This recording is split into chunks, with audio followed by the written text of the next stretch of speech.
They laughed when they called me a failure, my own mother standing before our relatives calling me a disgrace. They thought I had nothing, would never have a voice.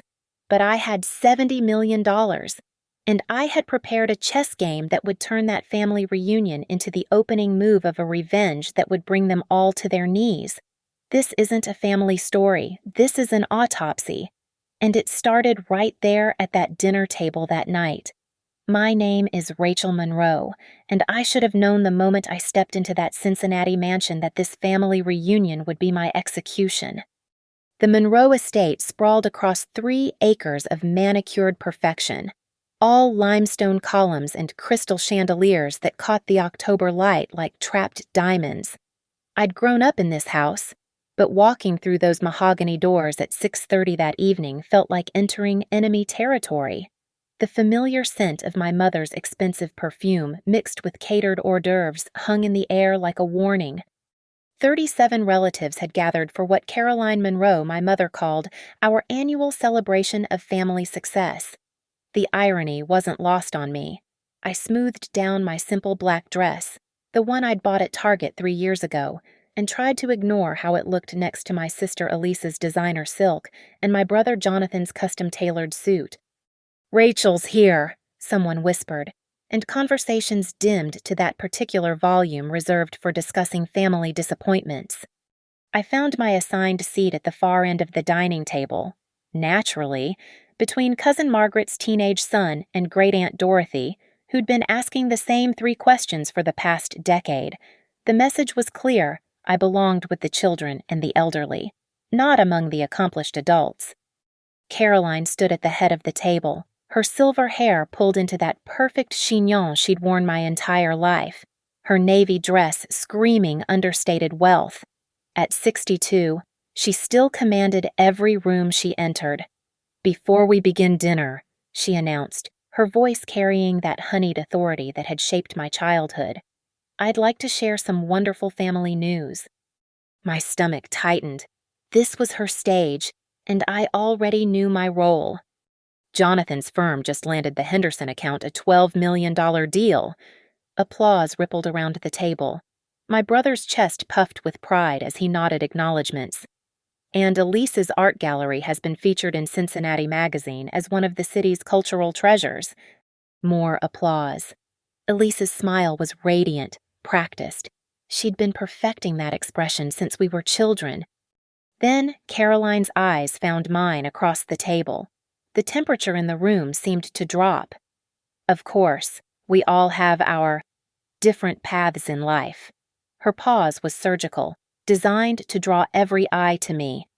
Some of us choose stability and contribution to society.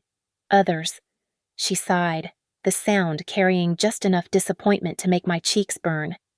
Others seem determined to remain perpetually struggling, despite every advantage they've been given. Uncle Robert cleared his throat. Cousin David studied his wine glass. The silence stretched like a taut wire about to snap. "Rachel," Caroline continued, her voice taking on that tone I remembered from childhood lectures. "I know you mean well with your various attempts at employment, but at 36, perhaps it's time to consider more realistic expectations. Not everyone is meant for success." The words hit like physical blows. Around the table, faces turned away, some with embarrassment, others with that peculiar satisfaction people feel when witnessing someone else's humiliation. Jonathan leaned back in his chair. "Mom's right. Rach, maybe you should think about something more stable. I could probably get you an entry-level position at my firm. Answer phones, file papers, nothing too demanding." Elise nodded sympathetically. "Or you could work at my gallery. Part-time, of course. Customer service, maybe cleaning. I'd be happy to help." Their condescension dripped like poison. Help, as if I were a charity case, a broken thing they could fix with their benevolence. "The truth is," Caroline said, her voice growing stronger as she warmed to her theme, "Rachel has become something of an embarrassment to this family. We've all worked so hard to build the Monroe name, and having a daughter who can't seem to achieve anything meaningful." She shook her head sadly. It reflects poorly on all of us. My hands trembled beneath the table. I pressed them against my thighs, feeling the familiar burn of humiliation crawl up my throat. This was the script we'd performed my entire life. Caroline casting me as the failure, Jonathan and Elise as the golden children, and me accepting it all in silent defeat. But as I sat there, surrounded by their pitying looks and barely concealed disdain, one thought echoed in my mind with crystal clarity. They think I'm poor. They think I'm nothing. They have no idea that the woman they're calling a disgrace has $70 million sitting in carefully hidden accounts. That the struggling failure they're mocking built a tech empire they've never even heard of. I looked around at the table, memorizing every face, every smirk, every dismissive glance. Let them have this moment. Let them feast on their superiority while they still could. Because very soon, everything was going to change. The humiliation at that dinner table wasn't new. It was just the latest performance in a play that had been running my entire life, with me always cast as the disappointment. I was 7 when I first understood my place in the Monroe hierarchy. Caroline had lined us up in the living room, Jonathan 9, Elise 8, and me to announce our Christmas presents. Jonathan got a new bicycle, top of the line with racing stripes. Elise received an easel and professional art supplies because she'd shown natural artistic talent. I got a discount store doll with matted hair and a missing shoe. Rachel needs to learn that not everyone gets the same things. Caroline had explained to my father that night, her voice carrying through the thin walls to where I lay awake in my bed. She has to understand her limitations early. My limitations, even then, the phrase cut deep. School became my escape until it became another battlefield. When I brought home a report card with straight A's in 5th grade, Caroline barely glanced at it. "Grades don't mean everything," she said dismissively. "Look at Jonathan, he's developing real leadership skills on the soccer team." When I tried out for the debate team and won a state competition, she forgot to show up to the ceremony, but she never missed one of Jonathan's games or Elise's art shows. The pattern crystallized during my senior year of high school. I'd been accepted to MIT with a partial scholarship for computer science. I remember running home with the acceptance letter, my hands shaking with excitement. This was my chance to prove I wasn't the family failure, that I had value beyond their narrow definitions. Caroline read the letter twice, her expression growing more disappointed with each word. MIT. She set it down like it was contaminated. "Rachel, that's completely impractical. Computer science. That's not a real career for someone like you. You'll just waste 4 years and end up disappointed." "But Mom, it's MIT, the scholarship." "Will barely cover half the costs," she interrupted. "We're not throwing good money after bad dreams. You'll go to community college, study something sensible like administrative assistance, and get a stable job. That's what's realistic for you." Jonathan, who'd been accepted to Ohio State for business with grades far worse than mine, received a full ride from the family trust fund. Elise got her private art school tuition paid without question, but my MIT dreams died that night at the kitchen table, buried under Caroline's certainty that I would never amount to anything significant. I went to community college. I studied business administration because it was practical. I watched my classmates graduate and move on while I worked retail jobs to pay for classes Caroline deemed appropriate for someone of my capabilities. At 23, I tried again. I'd saved enough to start a small web design business, back when the internet was still finding its legs. I worked 18-hour days, learning code, building websites for local businesses, slowly growing my client base. For the first time in my life, I felt like I was good at something, like I had found my place. The business was modestly successful until Caroline decided to help. She convinced 3 of my biggest clients that I was unstable and unreliable, sharing stories about my childhood issues and suggesting they might want to find more established alternatives. Within 6 months, I'd lost 70% of my revenue. "I was trying to protect you from disappointment," she told me when I confronted her, her voice dripping with false concern. Better to fail small than fail big and embarrass the family. The business collapsed. I filed for bankruptcy at 25, moved into a studio apartment above a laundromat, and took a job at a call center. Caroline's relief was palpable. I was back where she thought I belonged, struggling, dependent, and safely contained within her expectations. But that's when something fundamental shifted inside me. Sitting in that cramped apartment at 2 a.m, surrounded by rejection letters and overdue bills, I made a decision that would change everything. I wasn't going to play their game anymore. I wasn't going to be the family failure they needed me to be. I started over, but this time in complete secrecy. I moved to Portland, told the family I was trying to find myself in a way that made Caroline roll her eyes and Jonathan smirk. They thought I was having some pathetic quarter-life crisis. They had no idea I was building something they couldn't even imagine. I lived like a ghost for 3 years, shared apartments, ramen dinners, secondhand clothes, but every spare dollar, every spare hour, every ounce of energy went into learning, coding, networking, and slowly, carefully, building what would become Brightcore systems. The breakthrough came when I developed a data encryption protocol that solved a problem the entire tech industry had been wrestling with. I was working 20-hour days in a cramped shared office space, surviving on coffee and determination, when the first major offer came in, then another, then another. By 30, I had built Brightcore into one of the most innovative cybersecurity firms on the West Coast. By 33, we went public. By 35, my personal net worth had hit $70 million. And through it all, my family had no idea. To them, I was still their struggling failure, their cautionary tale, their proof that some people were simply destined for disappointment. They saw what they expected to see: a woman who called every few months with vague updates about getting by and trying new things. They never asked for details, and I never volunteered them.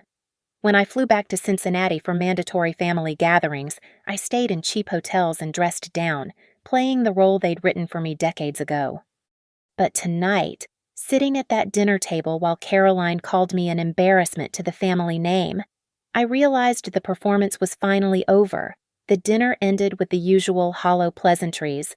Guests filtered out into the October night, their conversations fading into whispers about Caroline's difficult daughter and sympathetic clucks about family burdens.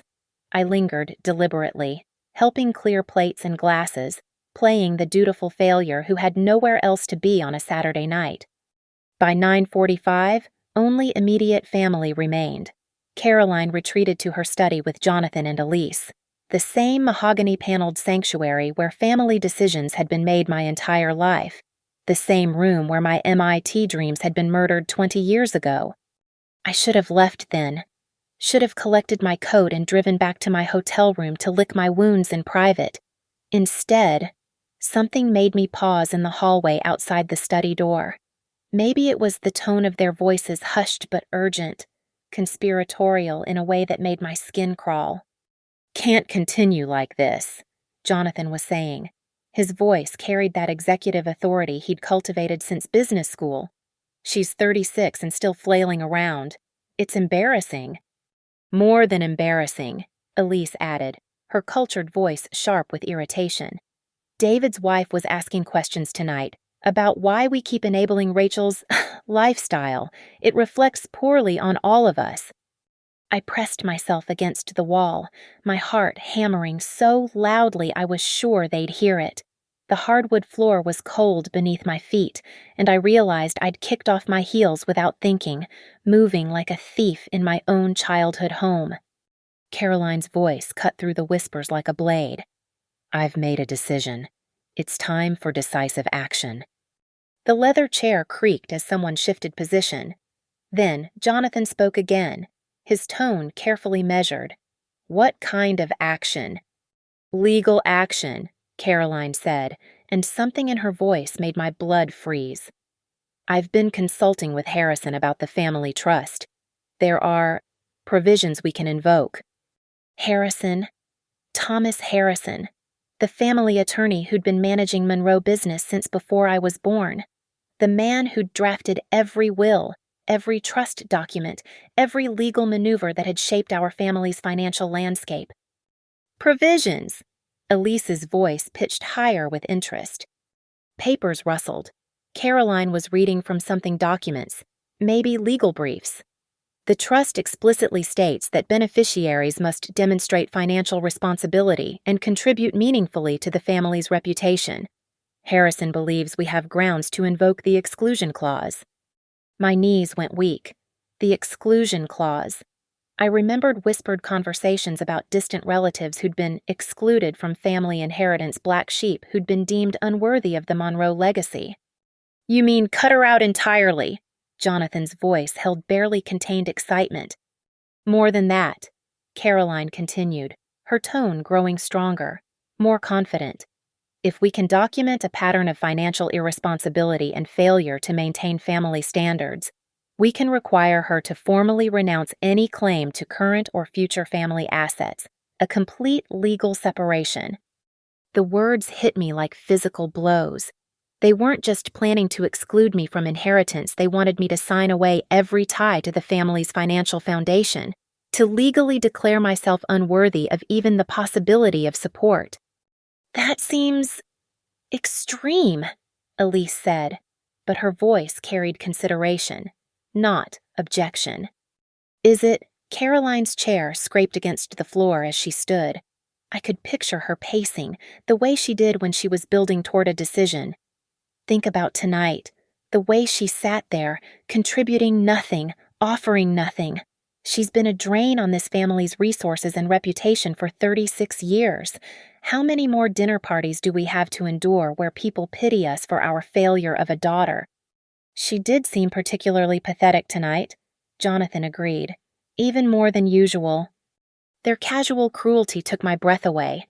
I was their sister, their daughter, and they were discussing me like a financial liability to be eliminated. Caroline's voice dropped to that particular tone she used when making final decisions.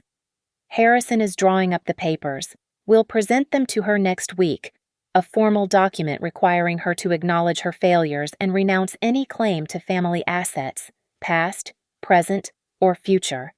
In exchange, we'll provide a modest settlement enough to help her. Relocate somewhere more appropriate for her circumstances. Relocate, Elise asked. Away from Cincinnati, Caroline said firmly. Away from the family name and reputation. She can start fresh somewhere else, without the burden of Monroe expectations she's clearly incapable of meeting. They were planning to buy me out of my own family, pay me to disappear, to take my failure somewhere it couldn't embarrass them anymore. My phone was in my hand before I consciously decided to record this. I activated the voice memo app with trembling fingers, the screen's glow hidden by my body as I pressed record. What if she refuses to sign? Jonathan asked. Caroline's laugh was cold, calculating. She won't refuse. We'll make it clear that this is her only option for receiving any family support whatsoever. Sign the documents and take the settlement, or face complete financial and social isolation. Given her circumstances, she'll have no choice. How much settlement? Elise's practical question made my stomach turn. Harrison suggested $50,000, enough to relocate and maybe put a down payment on something modest in, I don't know, Akron or Toledo, somewhere appropriate. $50,000. They were planning to end my connection to the Monroe family legacy for the price of a mid-range sedan. That's generous, Jonathan said. More than generous, considering her contribution to the family has been exactly zero. I want this handled quickly, Caroline continued. Quietly. Harrison will arrange a private meeting, present it as a mutual agreement for everyone's benefit. No drama, no accusations. Just a clean separation that serves everyone's interests. My hand shook so violently I nearly dropped the phone, but the recording continued. Every word, every cold calculation, every cruel dismissal was being captured in digital clarity.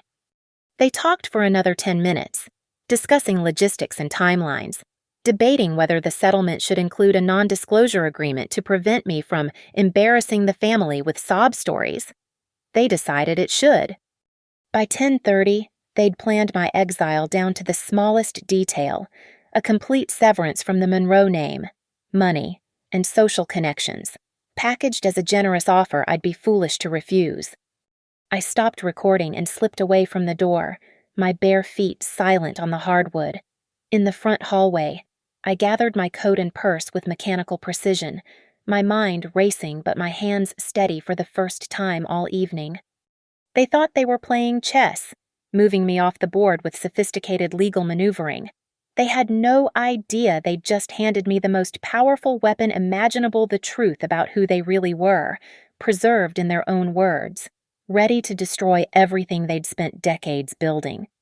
As I drove away from the Monroe estate that night, I wasn't the broken, humiliated daughter who'd arrived 3 hours earlier.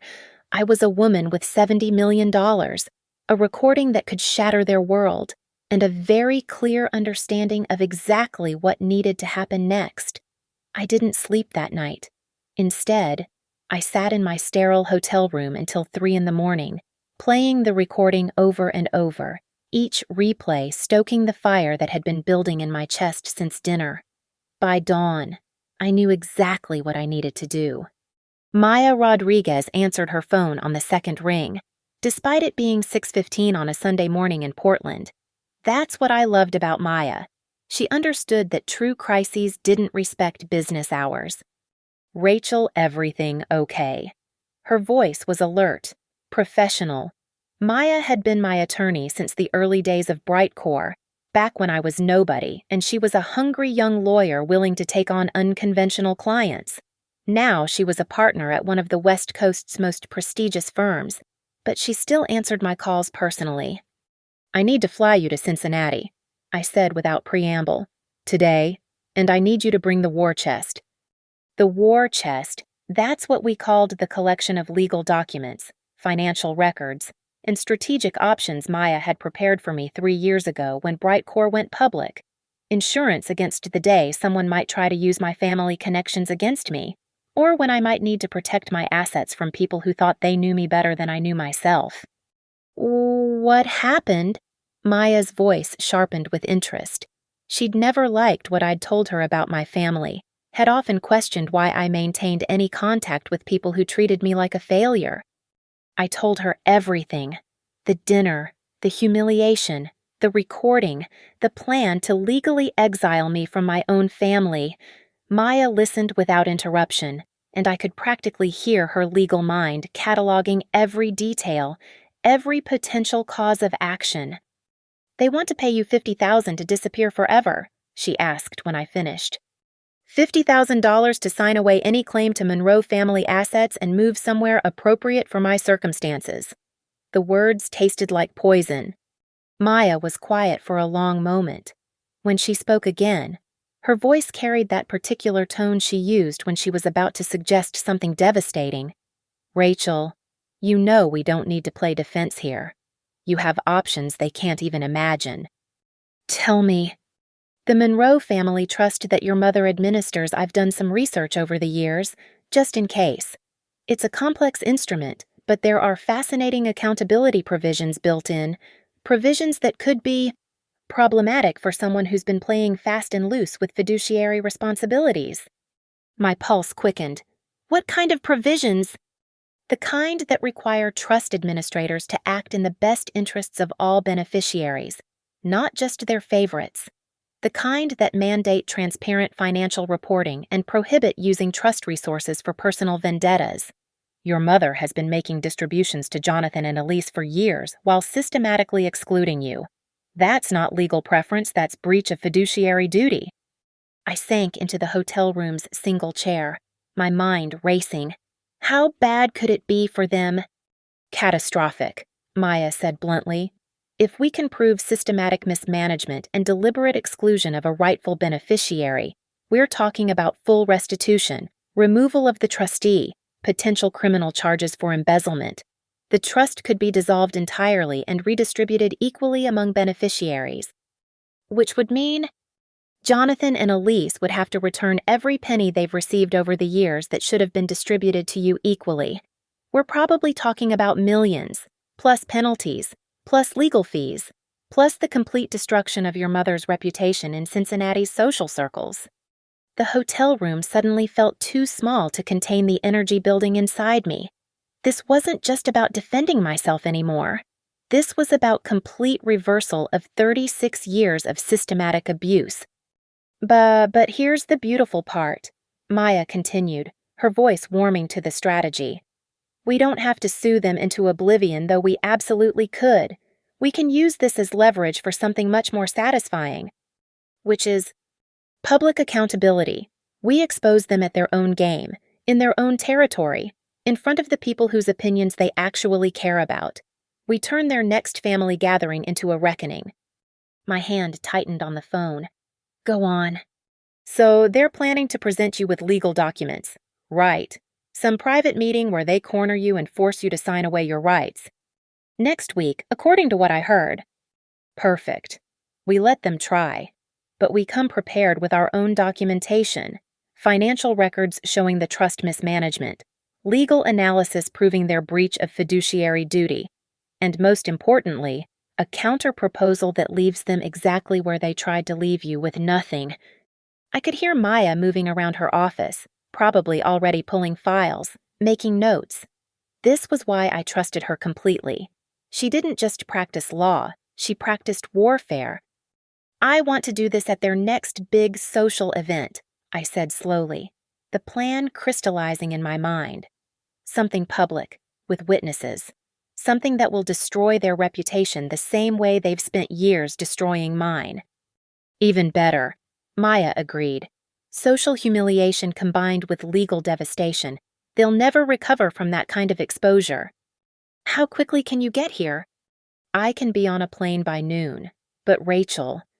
Maya's voice grew serious. Once we do this, there's no going back. You'll be burning every bridge with your family permanently. Are you prepared for that? I thought about 36 years of condescension, dismissal, and deliberate cruelty. I thought about Caroline calling me an embarrassment in front of 37 relatives. I thought about their plan to pay me $50,000 to disappear from their lives forever. Maya, I said, my voice steady for the first time in hours. They burned those bridges themselves. I'm just planning to make sure everyone can see the flames. Good, she said, and I could hear the smile in her voice. Because what I'm about to bring to Cincinnati will make their little exclusion clause look like a parking ticket. We're not just fighting back, Rachel. We're taking everything. After we hung up, I sat in the growing daylight and felt something I hadn't experienced in years, the absolute certainty that I was about to watch my family's world collapse around them, and that they would have no one to blame but themselves. They thought they were planning my exile. They had no idea they'd just signed their own death warrant.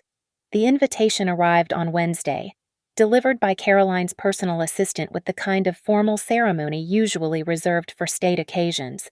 Heavy cream cardstock, embossed lettering, the Monroe family crest pressed into expensive paper like a declaration of superiority.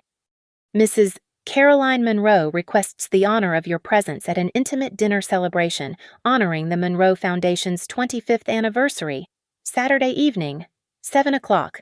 Black tie requested. I read it twice, then showed it to Maya, who was camped out in the adjoining hotel room with enough legal documents to topple a small government. Perfect, she said, looking up from her laptop where she'd been dissecting 25 years of Monroe family trust transactions. Intimate dinner means their closest social circle, the people who matter most to their reputation. How many do you think? Based on the guest lists you've described from previous events, maybe 40 people, Cincinnati's social elite, major donors, family friends who've known them for decades.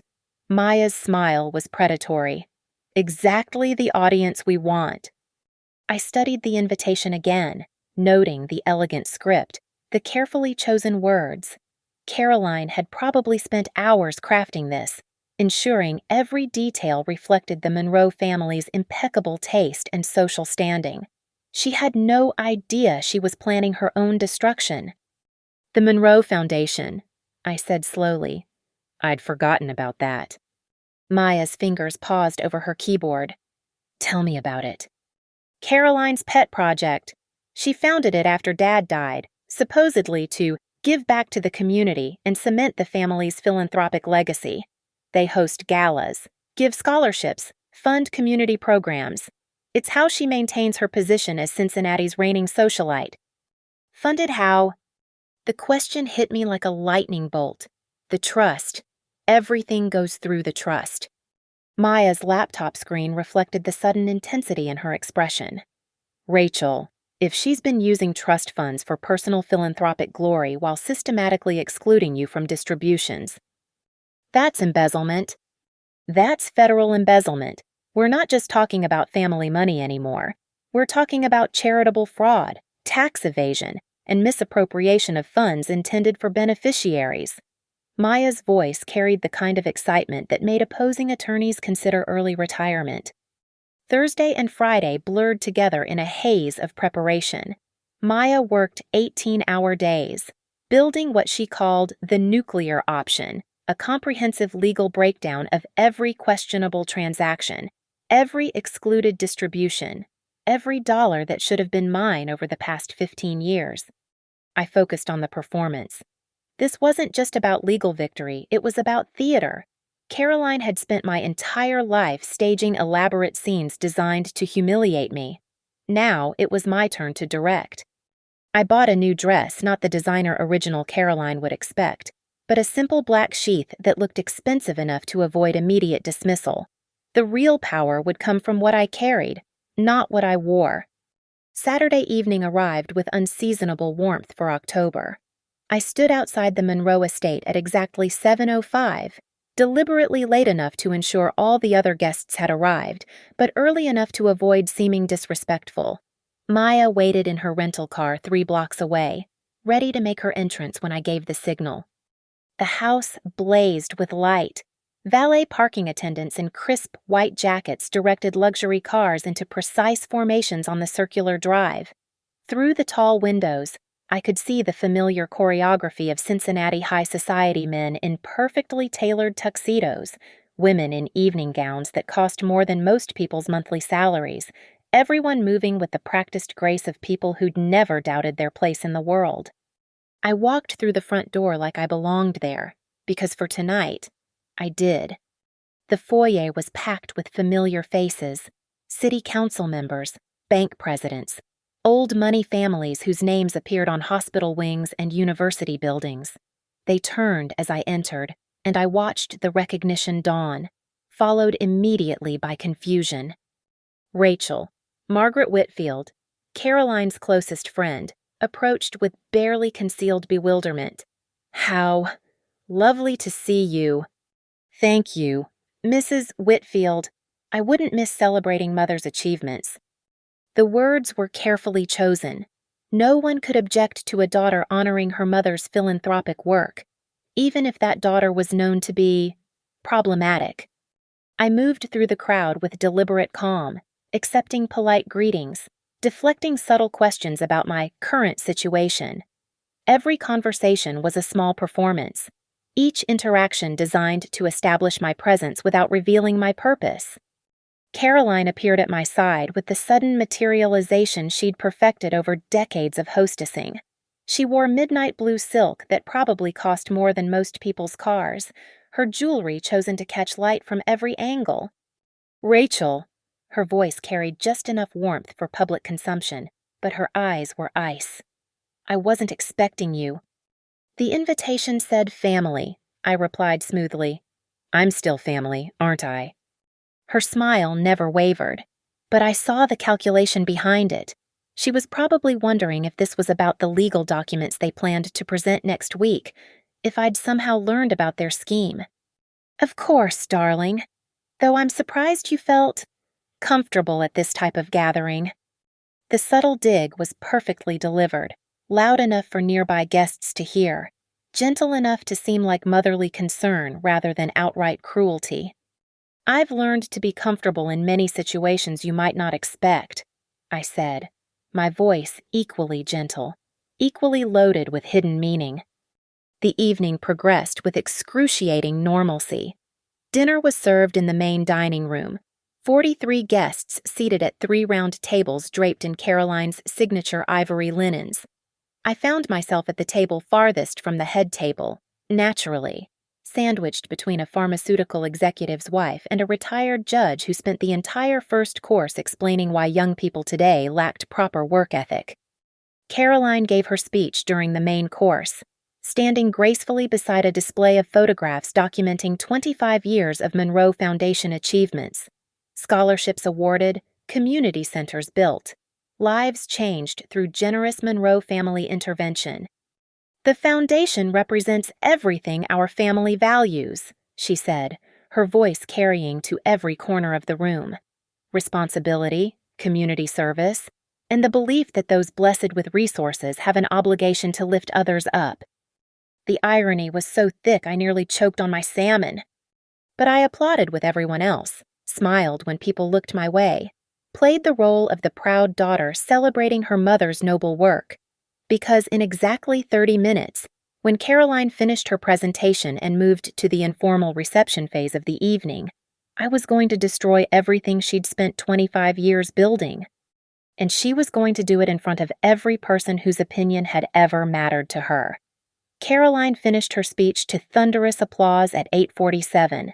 The guests had moved into the reception phase, champagne glasses refilled, conversations flowing with the comfortable rhythm of people who'd known each other for decades. This was Caroline's moment of triumph, her annual reminder that she sat at the center of Cincinnati's philanthropic universe. I waited until she raised her glass for the traditional toast. "To 25 years of making a difference," Caroline announced, her voice carrying across the room with practiced authority. "To the Monroe Foundation, and to the belief that family legacy means lifting others as we climb." 43 glasses rose in response. 43 voices murmured agreement. 43 people prepared to drink to Caroline's version of family values.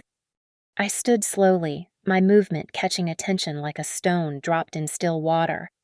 "Before we toast," I said, my voice cutting through the murmur of agreement, "I'd like to add something."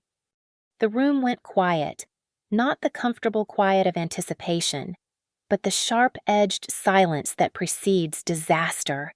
Caroline's glass froze halfway to her lips, her eyes locking onto mine with sudden understanding that something had gone terribly wrong.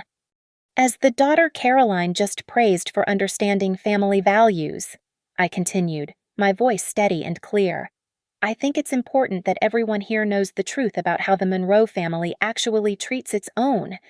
Margaret Whitfield's champagne glass slipped from her fingers, crystal shattering against the hardwood floor. The sound seemed to wake the room from its stunned paralysis. "Rachel!" Caroline's voice carried a warning, but also something else. Fear. I reached into my purse and withdrew my phone. The recording cued and ready. 7 days ago, at a family dinner very much like this one, my mother called me a disgrace and an embarrassment. She compared me unfavorably to my siblings, suggested I was a failure who reflected poorly on the Monroe name. Conversations died completely. I had everyone's attention now, the kind of focused, horrified attention people give to car accidents and public meltdowns. But that wasn't the worst part, I continued. The worst part happened after dinner, when I overheard my mother, brother, and sister planning to legally force me to renounce any claim to my family's assets. They wanted to pay me $50,000 to disappear forever, to sign documents declaring myself unworthy of the Monroe name. Jonathan appeared at Caroline's side, his face pale but determined. "Rachel, you're obviously upset about something, but this isn't the place." "Actually," I said, raising my phone, "this is exactly the place, because I recorded every word." The silence that followed was absolute. 43 people holding their breath, waiting for the other shoe to drop. I pressed play. Caroline's voice filled the room, crystal clear and unmistakably cruel. "Rachel has become something of an embarrassment to this family. We've all worked so hard to build the Monroe name, and having a daughter who can't seem to achieve anything meaningful, it reflects poorly on all of us." Someone gasped. I think it was Judge Patterson's wife. Jonathan's voice followed. "She did seem particularly pathetic tonight, even more than usual." The recording continued for 2 full minutes. Every calculated cruelty, every dismissive comment, every detail of their plan to legally exile me from my own family. By the time it ended, the reception had transformed into something resembling a wake. Caroline's face had gone ashen. "Rachel, that was a private family conversation." "About publicly humiliating me," I interrupted. "About forcing me to sign away my rights as your daughter. About paying me to disappear because my existence embarrasses you." I looked around the room, meeting the eyes of people who'd known me since childhood, who'd watched Caroline perform the role of devoted mother for decades.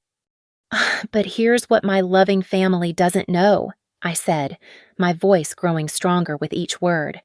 "The daughter they call a failure, the woman they want to pay to disappear, I'm worth $70 million. The announcement hit like a physical force. I watched shock ripple through the crowd, watched assumptions crumble in real time. "I'm the founder and CEO of Brightcore Systems," I continued. "We went public 3 years ago. We're one of the largest cybersecurity firms on the West Coast. The woman my mother just described as unable to achieve anything meaningful built a company from nothing and turned it into a tech empire." Margaret Whitfield sank into a nearby chair. Other guests exchanged looks of stunned disbelief. Caroline found her voice, though it emerged as barely more than a whisper. That's impossible." "Is it?" I pulled out my phone again, this time opening the Brightcore corporate website. My photo smiled back from the executive team page, professional and confident, with the title, Founder and Chief Executive Officer, printed clearly beneath. I passed the phone to Dr. Harrison, Caroline's physician and one of the most respected men in the room. He studied the screen for a long moment, then looked up with something approaching awe. "It's real," he said quietly. "Rachel Monroe is listed as the founder and CEO. The murmur that followed was different from anything I'd heard before. Not pity or condescension, but genuine amazement, confusion, and for the first time in my life when it came to my family, respect. "For 15 years, I said, "I've watched my mother distribute trust funds to Jonathan and Elise while telling me I was unworthy of family support. I've listened to her describe me as a failure while she wrote checks for my siblings' businesses, homes, and lifestyles. She's used Monroe family money to fund her foundation while systematically excluding the daughter she deemed inadequate." Caroline tried to speak, but no words came. "The woman you've been honoring tonight as a pillar of family values," I continued, "planned to force her own daughter to legally declare herself unworthy of love, support, or even basic human dignity. She wanted to pay me $50,000 to disappear forever because my existence was inconvenient to her social image." I surveyed the room one final time, 43 faces staring back at me with expressions ranging from horror to fascination. "So before you toast to family legacy and lifting others as we climb," I said, "I thought you should know exactly what kind of family values the Monroe Foundation really represents." The silence stretched until it became unbearable. Then, slowly, Dr. Harrison set down his champagne glass without drinking. Others followed, one by one. Glasses were lowered, toasts abandoned, the celebration crumbling into something much darker and more honest. Caroline stood frozen at the center of it all, her reputation dissolving in real time, her carefully constructed image of maternal devotion exposed as the cruelest kind of lie. And I realized that after 36 years of being her victim, I was finally ready to become her judge. The silence stretched for exactly 13 seconds before Caroline found her voice. "You're being dramatic, Rachel," she said, but the tremor beneath her composed facade was unmistakable. "Family discussions about financial responsibility aren't the same as financial responsibility." I laughed, the sound sharp enough to cut crystal. "Let's talk about financial responsibility." I pulled out my phone again and sent a quick text. Within 30 seconds, the front door opened and Maya Rodriguez walked into the reception, her tailored black suit and briefcase announcing her professional purpose to everyone in the room. "Ladies and gentlemen," I said, "I'd like you to meet Maya Rodriguez, senior partner at Morrison, Kellner and Associates. Maya has spent the past week conducting a forensic audit of the Monroe Family Trust." Caroline's champagne glass slipped from her fingers, shattering against the marble floor. The sound seemed to snap everyone back to attention. Maya moved through the crowd with the confidence of someone who destroyed lives for a living. She stopped beside me, opened her briefcase, and withdrew a thick manila folder. "Mrs. Monroe," Maya said, her voice carrying the kind of authority that made judges listen carefully. "We need to discuss some irregularities in your administration of the Monroe Family Trust." "I don't know who you think you are." Jonathan stepped forward, his face flushed with anger and embarrassment. "But you have no right to—" "Actually," Maya interrupted smoothly, "I have every right. I represent a beneficiary of the trust who has been systematically excluded from distributions for 15 years. That's called breach of fiduciary duty, and it's a federal crime." The words hit the room like a physical blow. I watched faces change, watched the calculus of social association shift in real time. These people hadn't survived in Cincinnati's upper circles by maintaining loyalty to sinking ships. Maya opened the folder and began reading. In the past 5 years alone, Jonathan Monroe has received distributions totaling $2.7 million. Elise Monroe has received $1.9 million. Rachel Monroe has received $0.00. Margaret Whitfield actually gasped. Others leaned forward, suddenly fascinated by the numbers that revealed everything. "But the trust documents are quite clear," Maya continued. "All 3 children are equal beneficiaries, entitled to equal distributions upon reaching the age of 25. Rachel has been entitled to her full share for 11 years. There were reasons," Caroline started. "What reasons?" Maya's voice cut like a scalpel. "The trust requires distributions based on need and achievement. Rachel built a $70 million company. I'd say that qualifies as achievement." "Doctor," Harrison cleared his throat. "Caroline, is this true? Have you been excluding Rachel from family distributions?" The question came from one of Caroline's oldest friends, a man whose opinion had shaped Cincinnati society for 3 decades. Caroline's face crumbled slightly under his scrutiny.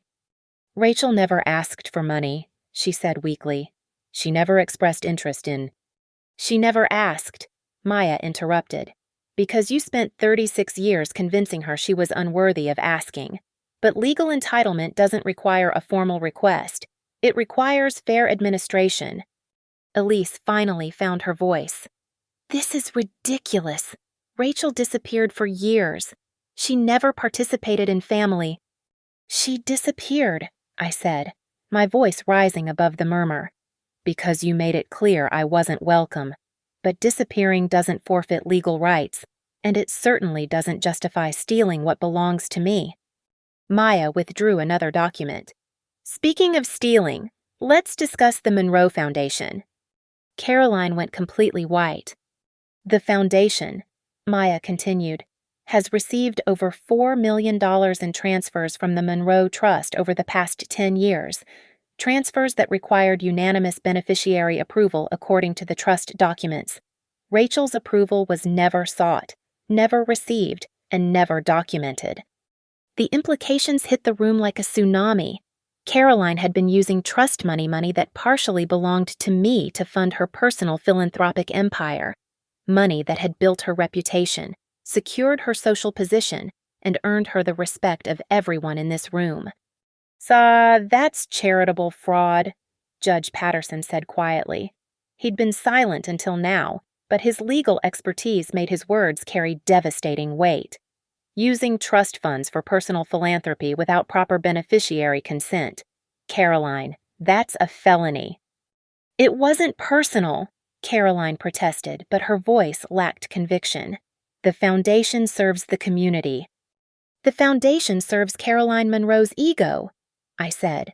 "Every scholarship awarded, every community center built, every photo opportunity where she handed out checks, all of it funded with money stolen from your own daughter."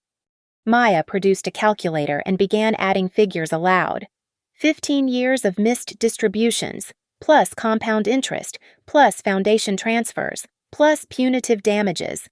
We're looking at approximately $12 million in restitution. $12 million, Jonathan's voice cracked. Plus the house, Maya added casually. The trust owns this property. If we dissolve the trust due to administrative malfeasance, the house goes to equal distribution among beneficiaries. Rachel would own 1/3. I watched my family's world collapse in real time. Jonathan loosened his tie, sweat beading on his forehead. Elise gripped her wine glass so tightly I thought it might shatter. Caroline stood frozen, her carefully constructed empire crumbling around her. "You'd destroy your own family," Caroline whispered, tears forming in her eyes for the first time I could remember. "I'm not destroying anything," I replied. "I'm simply collecting what you stole from me, what you've been stealing for 15 years while telling everyone I was a failure." "Doctor," Harrison stepped forward again, his voice gentle but firm. "Caroline, perhaps it's time to make this right. Privately, quietly, before it becomes a public legal matter." "There's no making this right," Maya said. "We're past negotiation.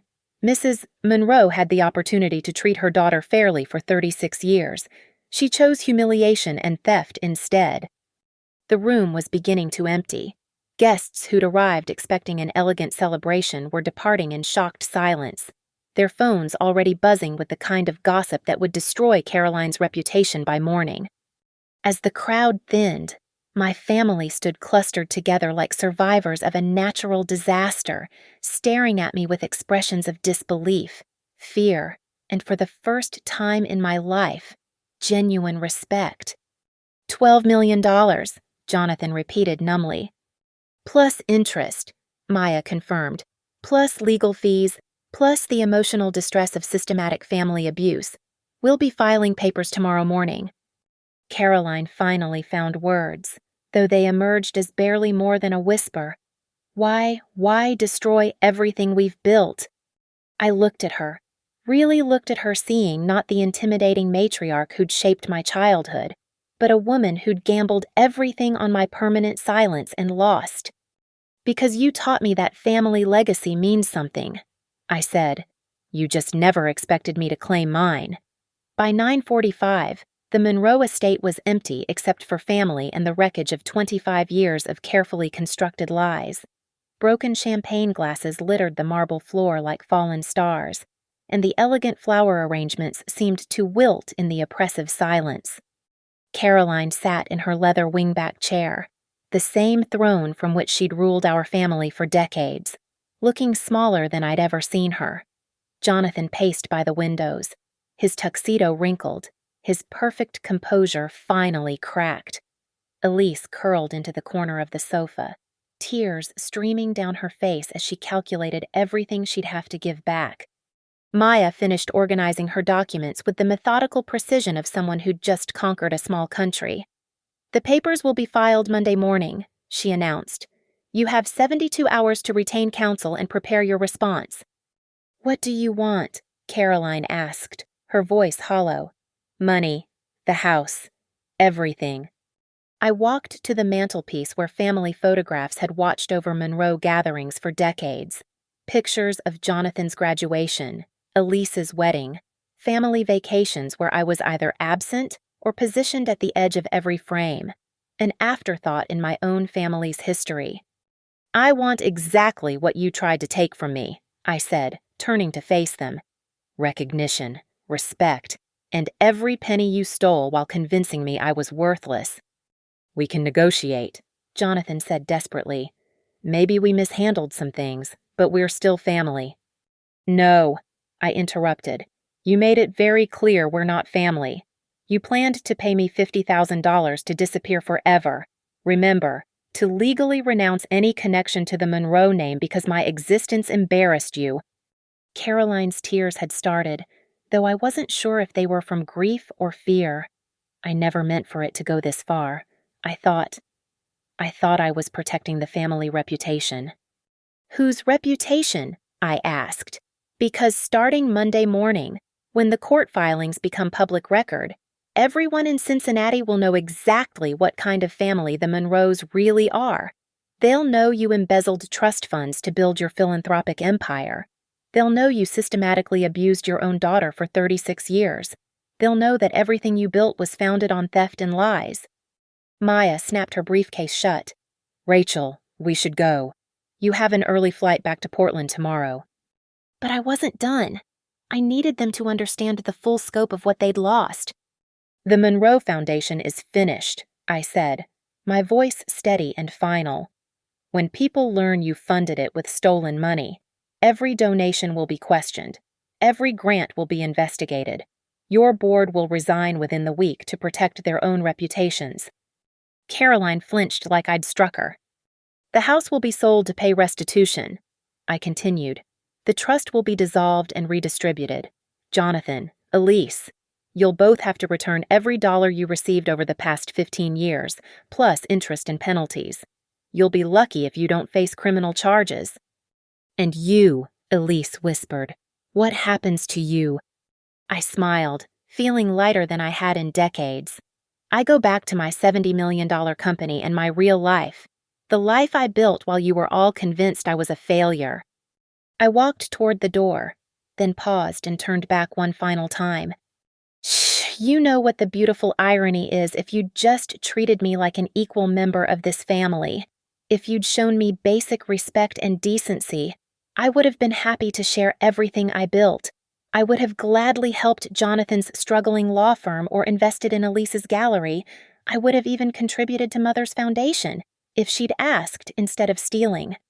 Caroline looked up at me through her tears. Would you really have done that? We'll never know, I said. Because you chose humiliation and theft instead of love and inclusion. You gambled that I'd always be the broken failure you needed me to be. You lost. Maya and I walked through the front door into the October night. The valet attendants had long since departed, leaving the circular drive empty except for our rental car under the security lights. How do you feel? Maya asked as we drove away from the Monroe estate for what I knew would be the last time. I considered the question seriously. For 36 years, I'd carried the weight of their disappointment, their dismissal, their absolute certainty that I would never amount to anything significant. Tonight, I'd finally set that burden down. Free, I said finally, for the first time in my life. Completely free. Behind us, the Monroe estate grew smaller in the rearview mirror until it disappeared entirely, taking with it the last remnants of the woman I used to be, the daughter who'd spent decades believing she was a disgrace, who'd accepted crumbs of affection and called it love. They'd called me an embarrassment to the family name, but tonight, sitting in that empty mansion surrounded by the ruins of their reputation, they finally understood who the real disgrace had been all along. The Monroe legacy they'd worked so hard to protect was finished, but mine was just beginning. They'd taught me that family legacy meant something. They just never expected me to build one of my own. Thank you for listening to this story of revenge, justice, and the power of rising above those who try to diminish us. I'd love to hear from you. Comment below and let me know where you're listening from so we can connect with fellow story lovers around the world. Don't forget to subscribe to the channel and share your thoughts about Rachel's journey. Have you ever had to stand up to family members who underestimated you? I'd love to hear your experiences in the comments below.